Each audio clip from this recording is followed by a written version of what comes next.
Ang kasaysayan ng panahon ng pagbabagong diwa ay nagsimula noong payagan ng Espanya ang Pilipinas at makipagkalakalan sa labas ng bansa.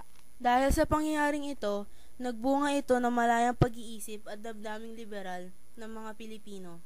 At dahil sa himagsikan at pagbukas ng Canal Suez ay nagbagong bihis ang pamamahala. Dahil sa pagtaas ng uri ng pamumuhay, dito na lumabas ang ilustrado. Ang ilustrado ay isang salitang Pilipino at Kastila na may kahulugang isang taong nakabatid ng kaliwanagan.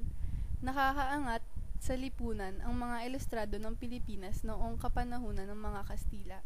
Sila ang mga panggitang klaseng mamamayan na nakapag-aral at nabantad sa mga ideya ng liberalismo at nasyonalismo mula sa Europa. Naghangad ng mas makataong kasunduang pampolitika at pang-ekonomiya ang mga Pilipinong ilustrado sa ilalim ng mga Kastila. Sa kanyang Inner Image, America's Empire in the Philippines o Sa Wangis Natin ang Impyerno ng Amerika sa Pilipinas, tinawag ni Stanley Carnao ang mga ilustrado bilang mga mamamayang grupo ng mga marunong o rich intelligentsia sapagkat ang mga ito ay may mga anak ng mga may kayang may-ari ng lupa. Ikinalat nila ang ideya ng nasyonalismo sa Pilipinas. Ang ilustrado ay kabataang Pilipino na namulat sa kaisipang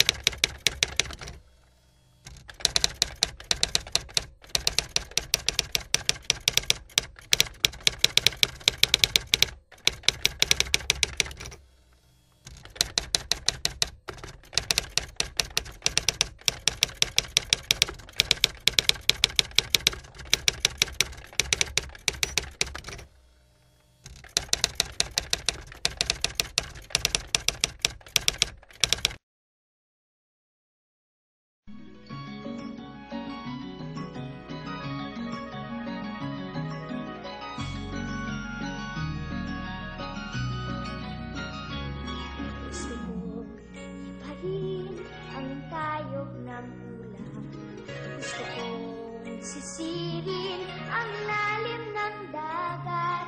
Gusto kong akyatin ang tuktok ng bundok. Tuklasin ang hiwagang sa puso ko'y bumaba.